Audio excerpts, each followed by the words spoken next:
sampung utos, hindi lang yon ang paniniwala namin. Tama po. Ito pa rin, tama po yon. Tama po. May baptism din po kami. Ibig mong sabihin sa panahon natin ngayon, hindi sampung utos lang ang dapat nating tuparin, kundi higit pa ron sa 10. Tama po. Wala po kaming aral na 10 utos lang ang dapat tuparin. May baptism nga po kami. May baptism. Excuse me po. Cut. Sa time. Nasa atin pong rules na kapag wala po sa topic ay na-accepted. Ano po? Tinanong ko, ayon sa sinabi niya, sumagot siya. Opo, sige po. Umamin siya, sinabi niya. So, ayun yung tanong. So, sunod kong tanong ganito. Timer starts na ulit, ano? Yung publication nyo, ganito, no? Sa publication nyo, Biblical Exposition of 27, Fundamental Doctrines, page Opo. 235. Sabi rito, yung 10 Commandments, no? Apply yan to all humanity at all times. Tama ba yung publication nyo na yan? Tama yan? Tama po. Kahit sa panahong Kristiyano, bawal pong pumatay. Bakit mo sinasabi na hindi lang 10 ang utos na dapat tuparin ngayon? Alin ba ang tama? Yung publication mo o ikaw? Parehas po tama. Mali po yung inyong pananaw doon sa aming publication. Parehas tama kahit kakontra mo yung publication mo. Hindi po ako kumukontra sa publication. Ang publication po namin nagsasabi ng baptism, kaya meron kaming baptism, kapatid. Katunayan na hindi lang 10 utos ang aming paniniwala. Ginamit po ang Galatia 3:24. Tama po. 10 utos ang dadalhin tayo kay Kristo. O, tama po. Nang dumating ba si Kristo, nasa ilalim pa tayo ng 10 utos? Ayon Wala na po. Kasi na kay Kristo ka na. Pero pagka ikaw ay nagkasala, nasa ilalim ka na ulit ng kautusan. Wala na tayo sa ilalim ng tagapagturo o sa ilalim ng 10 utos, di ba? Tanggap mo yon. Tama po. Kaya nga po, ang aral ng iglesia, mayroong 10 utos kasi yung mga pangangaralan na wala pa sa pananampalataya, tuturuan mo. Ibigan, okay na, tinanggap mo na naman. Sunod kong tanong sa'yo, ang kautusan ba kung saan ka nakapaloob? Yun ba ang dapat mong sundin ayon kay Pablo? Kung ano po yung tinuro ng ating Panginoong Kristo ng mga utos, yun po ang ating pakabalooban. Kasama po 10 utos doon. Ang tinatanong ko sa'yo, ang kautusan bang dapat sundin ayon sa Biblia? Kautusan kung saan ka nakapailalim o hindi? Kapag nakapailalim ka, yun po ang dapat mong sundin. Yun ang dapat mong sundin. Si Pablo ba? Cut the time. Si Kristo? Stop the time. Stop. Brother Jojo, category po ang tanong, kaya Ay, pasensya po. First time po natin nagkipag-debate. Okay po. Pares lang. Continue. Continue. Ulitin ko yung tanong, no? Sinagot na niya hindi. Pag wala ka daw sa ilalim ng kautusan, hindi para sa'yo yung kautusan. Sunod ko Tama po. Si Apostol Pablo ba, tumutupad ba siya sa 10 utos dahil nasa ilalim siya ng kautusan ni Moises at ng 10 utos o hindi? Tumutupad po siya ng 10 utos dahil siya po ay 10 parehas. utos, nasa ilalim siya ng 10 utos si Pablo. Okay, excuse me po. Cut the time. Brother Ilipin, pakitapos lang po muna yung sagot bago po yung sunod na tanong. Siyempre sabi niya. Ulit po, sige po. Thank you po. Start time na ulit. Okay, go. So tinatanggap po ba si Pablo nasa ilalim ng 10 utos? Sinabi po ni Pablo na sa ilalim siya ng 10 utos, kapatid. Kung babasa ko nasa ilalim siya ng kautusan ni Kristo, tatanggapin mo, mali sinabi mo. Na nasa ilalim Naniniwala din ako na sa kautusan ni Kristo kasi paniniwala ko sa 10 utos, So, mali ka. kautusan din ni Kristo. Nasa 10 utos eh. Sige, malinaw Tama, na. kapatid. Mali Ang ka hindi lang siguro malinaw, kapatid, sa iyo, yung 10 utos, hindi utos ni Kristo. Si Pablo, Utos din ni Kristo yun. sa ilalim ng kautusan ni Kristo, tama? Tama po. Oo. So wala siya sa 10 utos. Ang 10 utos, utos din po ni Kristo. Saan mo mababasa sa bagong tipan? Saan mo mababasa sa bagong tipan? Bigyan mo ako ng sitas. Iniutos ni Kristo, ang tuparin lang natin 10 utos. Anong sitas yon? Hindi po namin aral, kapatid, na ang 10 utos lang ang utos. Yung aral mo, binibigyan kita ng batayan sa sinabi mo. Sabi mo kasi, tumutupad si Pablo sa 10 utos. So anong sitas mababasa? Itinuro ni Kristo, 10 utos lang ang dapat nating tuparin sa ating panahon. Anong sitas yon? Meron ba o Ang wala? sabi ni Kristo, tinanong sa kanya, alin-alin ang mga utos na yon? Sinabi sa kanya, Sitas, Huwag kang tinatanong, papatay, huwag kang mangangalunya, huwag kang magnanakaw. Utos ni Kristo yan, kapatid. doon sa binanggit mo sa 19 ng Mateo, ang sabi ba ni Kristo dyan, ang 10 utos mo, ang dapat nating tuparin dun sa sitas mo? Wala pong sinabi yan, kaya ang paniniwala ko po, hindi lang po 10 utos ang utos. Yung sinabi ni Kristo dyan sa 19, sabi ni Kristo dyan, kung ibig mong pumasok sa buhay, ipagbili mo yung iyong mga pag-aari. No? Sabi doon sa mayamang binata. 10 utos ba yan? Hindi po 10 utos yan, kasi hindi nga lang 10 utos sa paniniwala namin, kapatid. Yung itinuro Pero ni Kristo, pinapaniwalaan po namin na ang 10 utos, nandyan. ngayon si Kristo nagtuturo ng hindi 10 utos. Kasi sabi mo hindi 10 utos yan. Tama po, nagtuturo siya, kaya ang paniniwala namin, hindi lang 10 utos ang utos. No, nagtuturo siya ng hindi 10 utos. Tama, di ba? Opo, tama po, kasi ang paniniwala namin, hindi lang 10 utos ang utos. Ako dito sa sunod ko tanong, iwan na muna kita dyan. Ang sabi mo kaganina, yung ginamit mo yung Genesis 9, no? Opo, Ang nagkasala ba ron nung makita yung kahubaran ni Noe? Si Cham? sabi po doon, binasa ko kanina. Sino ang nakakita ng kahubaran ni Noe? Si Cham ba? Si Ham po. Oo. Sino ang pinarusahan? Si Cham ba? Sagot. Siya ba o hindi? Siya po. Oh, sino yung sinumpa? Si Cham ba? Sangayon po sa talata, mga kapatid. Babasahin ko. Hindi kita tinatanong, hindi kita pinapabasa. Sino yung sinumpa nang makita ni Cham yung kahubaran ni Noe? Sino yung sinumpa?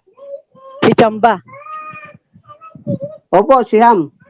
Oh, kung mabasa ko si Kanaan yung sinumpa dyan, aminin mo mali yung sinabi mo. Na ang Kapatid, mula sa lahi ni Ham ang Kanaan. Hindi ko tinatanong yung lahi. Kung mabasa ko ba, ang sinumpa si Kanaan, hindi si Cham. Lahi nga ni Kanaan, kapatid, yung Ham. Lahi, at tinatanong ko, sino ba yung sinumpa? Si Cham ba o si Kanaan? Si Kanaan, dahil lahi niya yung buong Kanaan ni Ham. Mali ka na ang sinumpa, sabi mo si Cham. Pero hindi po sinumpa yung dalawang kapatid niya. Yung nakakita lang at yung lahi niya. Si Cham. Tinatanggap mo ba sinumpa si Cham? Kasama po yung kanyang lahi, buong lahi niya, kapatid. Si Kanaan, nadamay, di ba? Nadamay. So, O, kasi kalahi niya yung kapatid. yung utos sa bagong tipan, yan din yung umiiral na utos sa panahon ni Noe. Saan natin mababasa sa bagong tipan? Pag nagkasala yung ama, ang isusumpa yung hindi nagkasala na anak. Anong sitas sa bagong tipan? Bigyan mo akong sitas. Wala pa akong mabasa pa, mga kapatid. Walang sitas. Pas So, muna, pas. yan sa sinabi mo. Tinatanggap Ibig mo. sabihin lang kanina, pinapaliwanag ko lang kanina, na yung pagtingin, mga kapatid, Wala ka bang- ay kasalanan na noong unang panahon. Sa tinatanong ko ngayon, wala, no? Wala.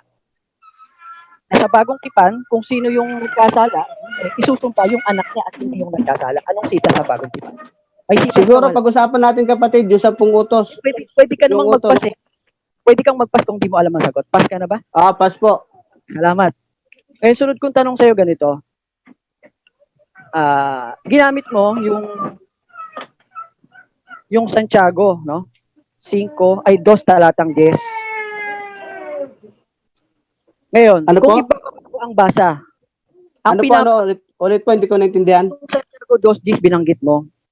Santiago 2 po, tama po. Yung Santiago 2:10 binanggit mo.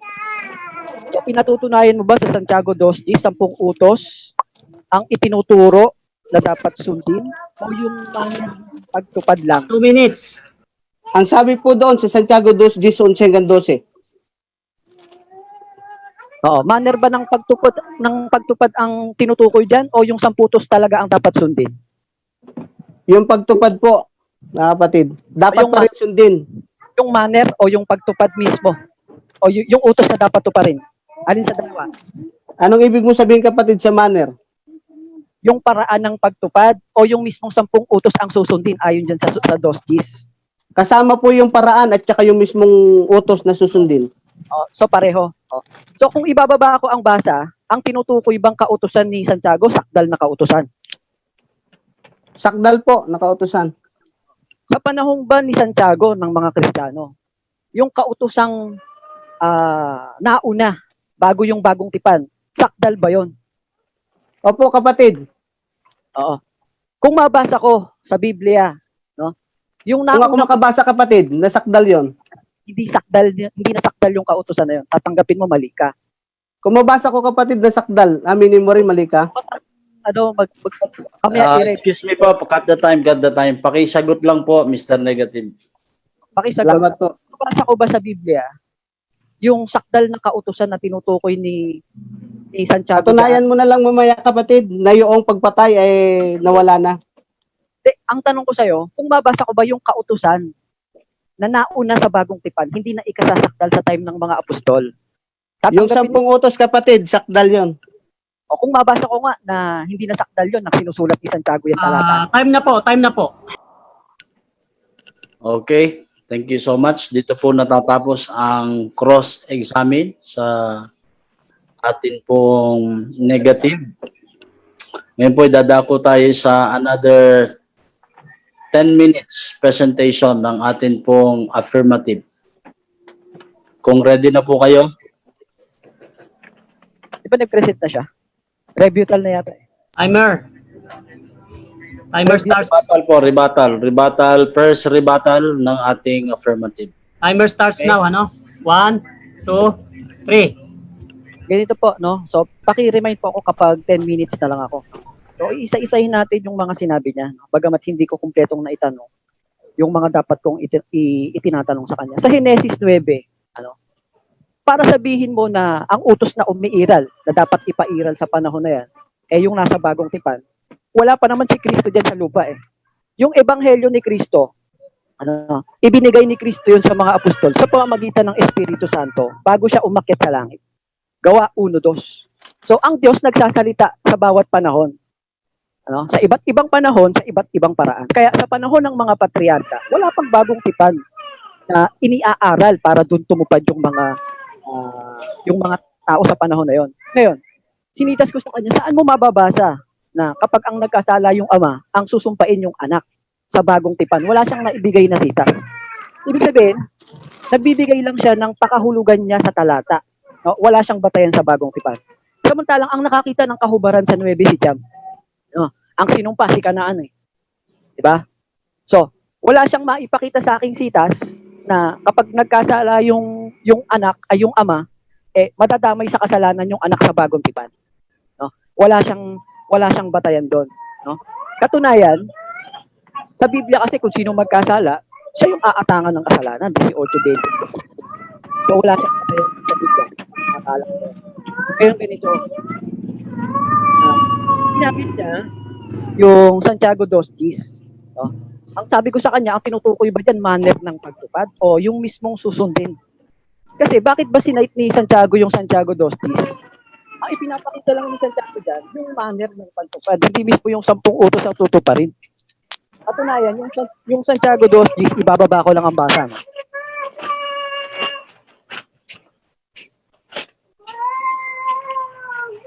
Ang sabi sa Santiago 2:10, pagkatapos niyang sabihin yung mga naunang utos, ibababa ko ang basa. Gayon ang inyong salitain at gayon ang inyong gawin.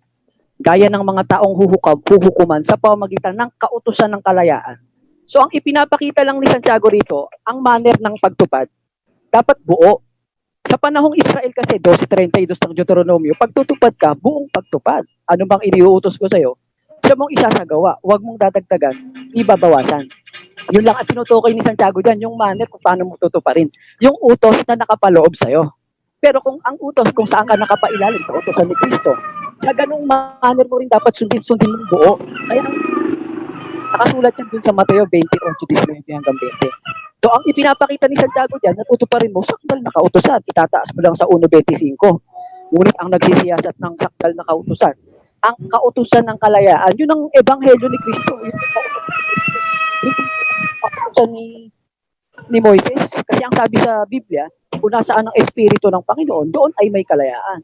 Kasi ang kautusan sa panahong Kristiyano, kautusan ng pananampalataya. Hindi dahil susunod ka, dahil nauobliga ka kasi papatayin ka pag hindi ka sumunod sa utos, babatuhin ka eh. No? So ang tinutukoy sa Santiago, kautusan ni Kristo. No, yung sakdal na kautusan, hindi yung 10 utos. Tapos inamin niya kaganina, hindi lang pala 10 utos ang dapat tuparin sa ating panahon. Sabi niya, nagbabautismo sila. O, saan mo kukunin ngayon sa 10 utos yon? So, ikaliligtas ba ang bautismo sa ating panahon? Yes. O, kung ikaliligtas, dapat hindi nga 10 utos yung tutuparin mo ngayon. Hindi na sakdal na kautosan yun kasi wala dun yung aral na ikaliligtas isa bautismo. Kung sasabihin mong 10 utos pa rin ang dapat tuparin. So, mali ang publication nila. Ano? Samantalang sinasabi niya kanina, pareho daw tama sila, siya at saka yung publication niya. Sabi ko, sino nagsasabi sa inyo ng tama? Yung authority mo o ikaw? O, magpapalusot na lang siya. Pareho daw tama. Nasa sa inyo na po yun nakikinig. So, ngayon, yung binanggit niya yung Mateo 19, ang kausap doon binata. So, yung binata, buhat pa sa kanyang pagkabata, ayon sa gist ng Marcos, tinutupad na niya yung sinabi ni Kristo. Kasi hindi naman Kristiyano yun eh. Alam ng binata, yung utos talaga, no? Pero bakit nagtatanong yung binata, Panginoon, ano pa ang kulang sa akin? Sabi ni Kristo, ipagbili mo ang iyong mga pag-aari. Ibigay mo sa mga duka. Kung ibig mong maging sakdal at sumunod ka sa akin. So, yung binata pala, ang utos ni Kristo sa kanya, para siya masakdal, ibigay yung mga pag-aari. Nasa 10 utos ba yon? So, wala rin siyang naipakita sa akin na nasa 10 utos yon. Therefore, si Kristo, ang itinuturo niya, hindi yung 10 utos para ka masakdal. Sa panahon kasi natin ngayon, hindi nasasakdal yung 10 utos. Ang sabi sa gist ng Ebreo, no? Yung kautusan, hindi na ang wika makapagpapasakdal. So, alin yung kautusan na yun? Yung kautusan ni Moises kasama 10 utos doon. Pag sinabi kasi yung kautusan ni Moises, completion yon. Nakasulat sa kautusan ni Moises, yung 10 utos, that is the completion. Kaya, pag sinabi hindi na ikaliligtas ang kautusan ni Moises, kasama 10 utos doon. Ngayon, binanggit pa niya yung Galatia 3:24. Ano? Ang tanong ko sa kanya, si Pablo ba, nasa ilalim pa ng kautusan ni Kristo? Agree naman pala siya. So, alin ang tama? Nasa ilalim ng kautusan si Pablo ni Kristo o nasa 10 utos? Pareho daw. No? So, gumigiling na lang siya kung saan tatayo yung kanyang stand kasi tinatanong ko siya, ayon ba sa Biblia kung nasaan ka nakapailalim na kautusan? Doon ka tutupad o hindi? Hindi niya masagot eh. Magtanong daw ako sa iba, nililihis niya yung punto ron. Kasi sa Biblia, ang sabi doon sa Roma, anumang sinasabi ng kautusan, tres ng kautusan, tres ng Roma, sinasabi yun sa nangasa ilalim ng kautusan. Kaya kung nasaan ka nakapailalim na kautusan, wala ka doon sa naunang utos. Kaya si Pablo, ang sabi niya, wala ako sa ilalim ng kautusan, kundi nasa ilalim ng kautusan ni Kristo. Therefore, meron siyang ibang tinutukoy, unang Korinto 9 yun eh. Meron siyang tinutukoy na kautusan na hindi siya nakapailalim, kundi nasa ilalim siya ng kautusan ni Kristo. Tanong, si Pablo ba, ano ba ang tinutupad ni Pablo? Ang kautusan ni Kristo, maging tagatulad kayo sa akin, sabi, gaya ko naman kay Kristo. Nakita ni Kristo sa lupa. Yun mismo yung aral eh, no? Sabi ni Kristo, binigyan ng wika kayo ng halimbawa, sabi sa Pedro, kayo yung magsisunod sa kanyang hakbang. So, ang ginawa ni Kristo, no? Yun din mismo yung aral, yung ebanghelyo. Kaya, si Pablo mismo doon gumaganap kung ano yung tinupad ni Kristo. Yun nga yung tinanggap niya, yung aral ng ebanghelyo. 15:1 ng unang Korinto. Tapos yung sinabi niya sa Roma, 3:31, alin ba yung kautosang dapat pagtibayin dyan? Di yung kautusan na hindi inalis. Kasi ang kautosang inalis, yun ang hindi pinagtibay, no? So sa konteksto, hindi niya naintindihan. Yung 3:31 na binabanggit niya, ibababa lang natin ang basa. Ang sabi sa 3:31, yun yung kanyang batayan, no? Pinagtitibay pa raw yung kautusan, no? Walang kapag-ako pa natin ang kautusan. Alin ba yung kautusan na yun? Kasi pag itinaas mo ang basa, merong inihiwalay na kautusan. Kaya nga, saan naroon ang pagmamapuri? Ito'y inihiwalay na. Sa pamamagitan ng kautusan ng mga gawa, hindi, kundi sa pamamagitan ng kautusan ng pananampalataya. Yun si Kristo. Yung aral na itinuro niya. Kaya pagdating ni Kristo, wala na tayo ang wika sa ilalim ng tagapagturo. 3:24-25 ng Galatia. Last 2 minutes. Kaya yung mga sinitas niya, hindi niya naintindihan. Nagsasite siya ng isang sitas, papaliwanagan na niya. Binanggit niya ang unang Juan 2:4. Yung unang Juan 2:4, utos ni Kristo ang tinutukoy doon eh. Unang Juan 2:4. kapag hindi ka raw nakakakilala kay Kristo, hindi ka tumutupad sa utos. Ano ba yung utos na sinasabi ni Juan? Di ba yun yung utos ni Kristo? Hindi yung utos ni Moises? Ang sabi dun sa unang Juan 5:3, ang pag-ibig sa Diyos, ating tuparin ang kanyang mga utos. Ang kanyang mga utos, hindi mabibigat. So, alin yung utos na hindi mabibigat? Yung sinasabi ni Kristo sa 11 ng Mateo. Magsiparito kayo ang wika sa akin. Kayong lahat na nangapapagal. Pasanin ninyo ang aking pamatok at mag-aral kayo sa akin sapagkat magaan ang aking pasan. Yun yung utos na hindi mabigat na tinuturo ni Juan, hindi yung kautusan ni Moises. At yung 10 utos kasi hindi na nga ikaliligtas yun yung kautusan ni Moises kung saan nakapaloob din yung 10 utos. Gawa 13:39, no? Ngayon, yung nasa Mateo 5:18, no? Pinapatunog niya na ito ang batayan para sabihin yung 10 utos dapat pa rin sa ating panahon. Kung itataas mo yun sa 17, hindi ang wika ako naparito upang sirain ang kautusan. So meron siyang tinutukoy na particular na kautusan na tutuparin niya, hindi dapat mawala, mawaglit, kahit tuldok.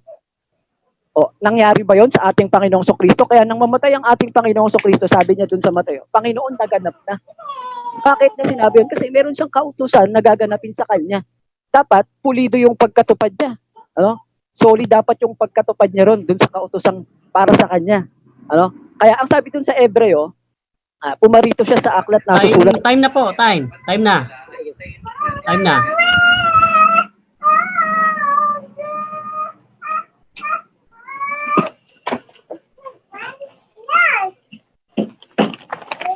Hello. Narinig po ako?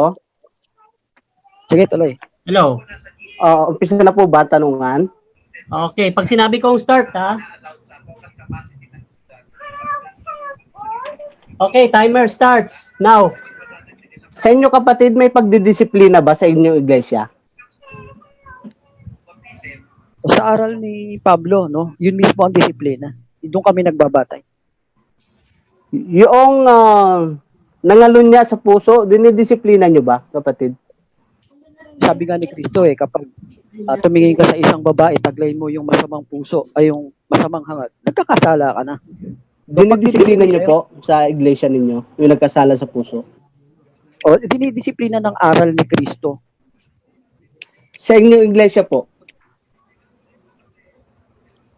Oo, yung iglesia nga namin, yung doon nga pinapatupad yun sa Biblia, no? Doon kami umalim, yung iglesia ng Diyos na nasa Biblia. Sa inyong iglesia po ba mayroong taong hindi nangangalunya? Sinasabi ni Kristo. Pag may ano rin ba, may chances na nangangalunya ang tao? Hindi siya sumasadya sa pagkakasala. Kapatid, tinatanong ko, sa inyong iglesia ba mayroong taong aksidente nakapangalunya, hindi nyo didisiplinahin? Kapatid, wala namang sa iglesia ng Diyos sa bagong tipan, sa Biblia na hindi nila dinidisiplina. Kaya nga sabi ko sa iyo, kung tayo nasa totoo sa ating panahon, kung ano yung disiplinang sinusulat ng mga apostol, yung nasa ebanghelyo, yun din mismo ginagawa namin. So pag pumatay, kapatid, hindi didisiplinahin? Sabi ng aral ni Kristo, no, ang mapuot sa kanyang kapatid, mamamatay tao. So, dinidisiplina na nga tayo ng aral ni Kristo para hindi ka na makapatay literally. Yung mapuot ba, kapatid, laban sa kautusan ng ating Panginoon na huwag kang pumatay? Yun nga ang utos ni Kristo, huwag kang mapuot. No? Katumbas yun ng utos, huwag kang papatay. Laban ba yan, kapatid? Kontra ba yan doon sa utos na nabasa natin kanina? Kapatid, sa aklat ng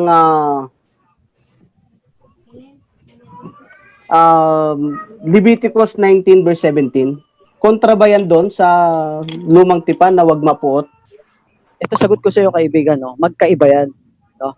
Kasi sa bagong tipan, mapuot ka pa lang sa iyong kapatid, inaatangan ka na ng kasalanan na mamamatay tao ka. Kahit naman sa luma.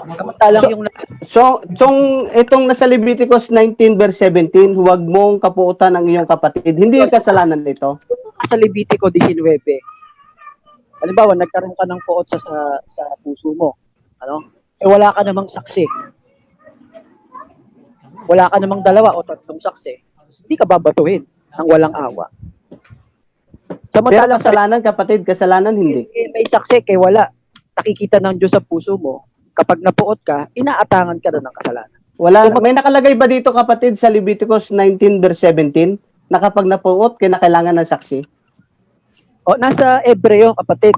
Dapat alam mo ang konteksto ng Biblia. Nasa Ebreo, Jess, ang hindi sumunod sa kautusan ni Moises sa patotoo ng 2 o 3 saksi, pamamatay ng walang awa. Huwag kang magbabatay sa isang talata. Maliligaw ka. Pero itong halimbawa dito sa Leviticus 19:17, napuot sila, hindi sila nagkasala. O, hindi, yung nakalagay diyan, kapatid, hindi naman inaatangan eh. Halimbawa, napuot siya sa kanyang kapatid, wala namang saksi. O, paano siya aatangan? Sino nakakaalam? Nakakainis kasi siya. Oh. Hello. Wag maingay, wag po maingay. Moderator, maingay po si Brother Cesar. Makukausap niya. Hello po, ano muna, post muna, stop the clock. Stop the clock. Maingay si Ka Cesar. Narinig po ba? Naka-stop na po. Oh, wag ka maingay, Pastor Cesar. Hello po. O, game na ulit sa tanong.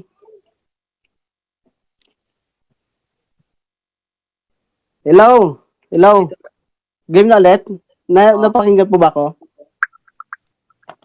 Okay na po. Balik na. Sige po. Pasensya Tanong na, akala ko na-mute ko. Narinig pala yung sa usapan namin dito. Opo.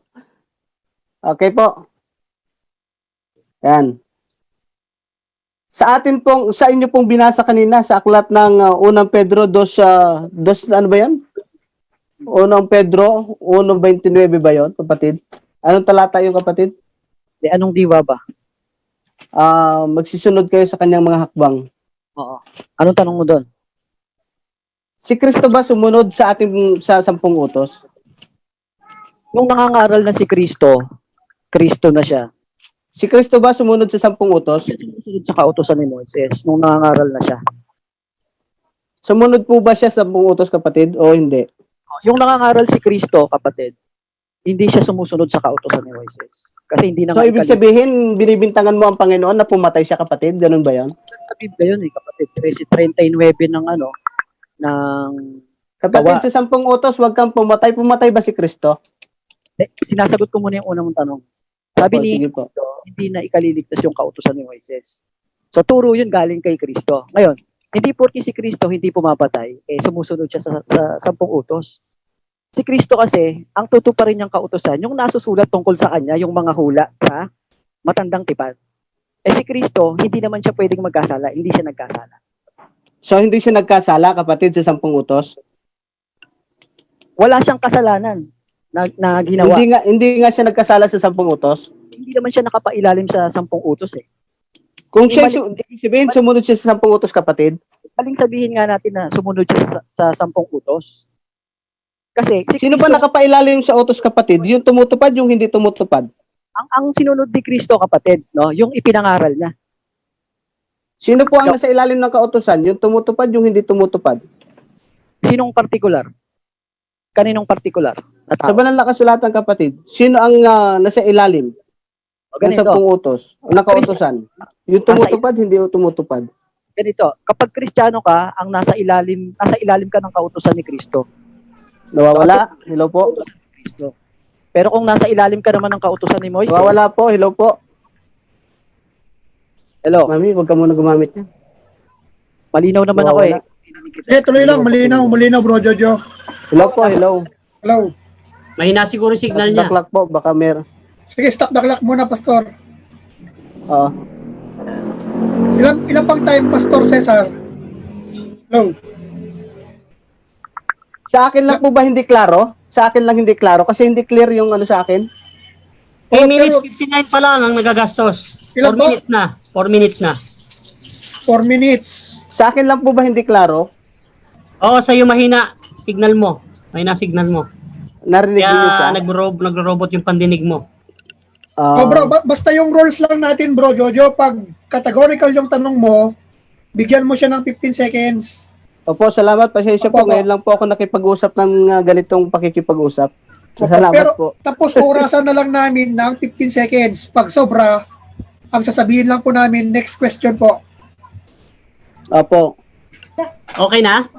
Okay na po. bro. Sige, tuloy. Yung tinatanong ko po, kapatid, si Kristo ba nilabag niya ang 10 utos? Ganito yung sagot ko sa'yo, no? Maling sabihin natin. Categorical yan, bro, ha?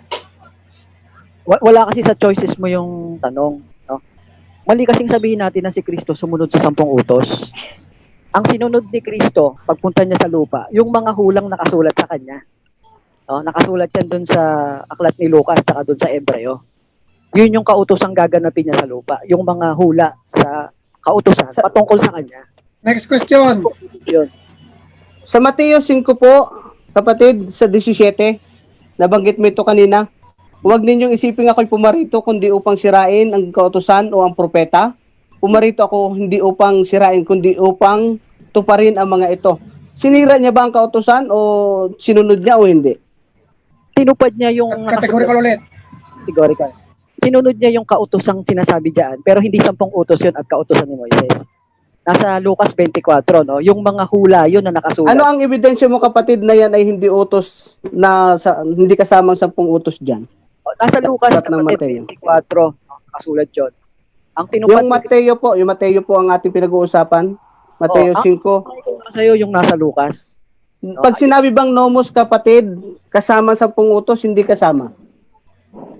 It doesn't matter kung ano yung kahulugan nun, no? Kasi ipinaliliwanag ng authority sa Bagong Tipan kung ano yung sinunod ng utos. At ang sinunod nga niya, yung mga hulang nasusulat patungkol sa kanya. Hindi kautosan ni Moises yon. Yun na sa Mateo po, yung konteksto, yung nomos po ba na tinutukoy dyan, hindi kasama Nasagot ko na yan, yung 10 kapatid. utos. Kung pinakinggan mo yung, yung sagot ko. Next question ka na.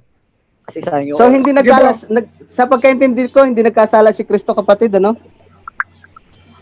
Tama ba? Kasala ayon sa Biblia.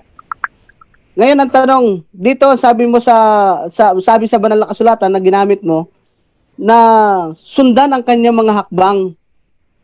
Mali ba na sundan namin ang hakbang ng ating Panginoon na sumunod sa 10 utos? Hindi naman siya sumunod sa 10 utos eh. Ibig sabihin pumatay siya, kapatid? Hindi siya nagkasala ayon sa Biblia. Kung hindi siya nagkasala, hindi siya tumupad. Ang hindi ba nagkasala sa iyo, hindi tumupad sa utos o hindi tumupad? Si Kristo kasi wala sa ilalim ng 10 utos. No? Ang sabi dun sa Tito, no? Ang kautosan ay para sa mga manggugulo at hindi para sa mga matuwid katulad ni Kristo. Tama yung nakasulat na yun. Kaya hindi mo pwedeng sabihin na nasa ilalim ng 10 utos si Kristo. Sunod na Next tanong. question. Okay po. So, dito, hindi manggugulo, hindi pumapatay si Kristo, hindi nangangalunya, tama ba? Hindi naman ganyan si Kristo eh. Para sa kanila Tama. yung kautosan, yung 10 utos. Okay lang ba na sundan namin yung hakbang ni Kristo o yung yapak ni Kristo? Magsabay, kapatid? huwag lang magsabay. Yun ang turo ni Pablo eh. So okay lang din sumunod kami sa 10 utos dahil hindi gumawa si Kristo ng pangangalunya, tama ba? Pakiulit yung tanong, pakiulit. Okay lang ba na ang inyong lingkod, ang inyong abang lingkod ay sumunod sa 10 utos na wag mangalunya, wag pumatay dahil si Kristo ay sumusunod kami sa kanya na hindi rin nangalunya, hindi rin pumatay? So, ikaw ba yung tinatanong mo kung ikaw ay susunod sa 10 utos? O kung okay lang ba? Kung okay ba? Sa Yung bagay na yun. sa panahong Kristiyano na tayo. No? So, kung tayo susunod kay Kristo at sa mga apostol, susunod tayo sa kautusan ni Kristo. Mateo 28, 20. Huwag sabayan, bro. Sige. Opo, salamat po. Okay po. Okay, So, next question. Yung huwag pumatay sa aklat ng Mateo 19, kapatid, huwag mangalunya. Yun ba'y iba sa 10 utos na sinabi ni Kristo mismo? O yung huwag kang mangangalo niya, nakasulat yun sa 10 utos. Salamat. Yung huwag kang mangangalo niya, nakasulat yan. So, kapag Last 2 minutes. kapag tinutupad namin yan, masama o hindi? Kapag tinutupad nyo yan sa ating panahon, hindi kayo magiging sakdal. Kasi sabi nga ni Kristo dun sa binata, no, kung ibig mong maging sakdal, sumunod ka sa akin. Pagkatapos mong ipagbili yung pag-aari mo. So, ang pagsunod kay Kristo, pagtupad sa kanyang mga utos, sa kautosan ni Kristo. Galatia 5:2 o 6:2. Kaya kung susunod ka sa 10 utos ngayon, Next question. wala tayo. Okay. So, sa panahon ngayon, yung 10 utos, sa pananaw mo, nawala o hindi? Sa pananaw ko, no, sa Biblia, no, ang pananaw ng Biblia, niluma na ang lumang tipan. Niluma na. So, lipas na yan. Kaya sa panahon natin, katunayan, nasa 13:39 ng gawa, hindi na ikaliligtas. Kaya sa panahon natin, ang dapat natin tuparin. Next question po. Question. Yan. Ngayon, ang pananaw mo ba sa 10 utos na nawala na, hindi na dapat to pa rin? Hindi na dapat tuparin yan, pinalitan na nga yan. Eh. Saan mo mababasa na pinalitan na yung wag pumatay? Ha? Saan mo mababasa na pinalitan na yung wag pumatay? 13:39 ng gawa. No? Kasi Oh, sa stop time. Stop time po tayo. Pag categorical, bro Elifin, sumagot muna ng categorical, then explain. Stop time po. hindi pa pakiulit ang tanong. I-maintain natin yung ganun. Sige po. Nakalimutan ko yung tanong ko. Salamat, brother Totoy Bibo. Hindi po, si Brad Jones po ito. Pastor Brad Cesar, Jones. ilan pa ang kuha natin? Ilan pa ang ating time? 1 minute 30 seconds. Sige po, bro Elipin, warning po tayo para at least ma-maintain po natin. Sige po, Brad Jojo, tuloy pa tayo. Magtanong lang ako, ang kautusan ba ni Kristo nagpapasakdal? Oo, sumusunod si Pablo ron at yung mga Kristiyano kaya sila nasakdal. May mababasa ba na pinasakdal yung yung sumusunod sa kautusan ni Kristo? Ang sinasabi ko, yung Categorical, bro. yun, hindi pinasakdal, kundi sakdal talaga yun. May pinapasakdal pa, kapatid? Yung Sumusunod sa kautusan ni Kristo? may pinapasakdal, may mga naging sakdal nga sa pagsunod sa kautusan ni Kristo. Pwede mong pakibasa, bro, yung talata mo na yun. Si Pablo mismo sakdal eh. Nakasulat sa Pilipos, no, Kapitulo 2. Basa daw, bro, basa. Nasakdal siya dahil sumunod siya sa utos ni Kristo, bro. Ang sabi ni Pablo, Nang dahil sa utos, bro, ni Kristo, naging sakdal siya. Okay, stop time tayo. sige pa, nasa sa kanya kung i-stop niya. Sabi niya Stop time is stop time.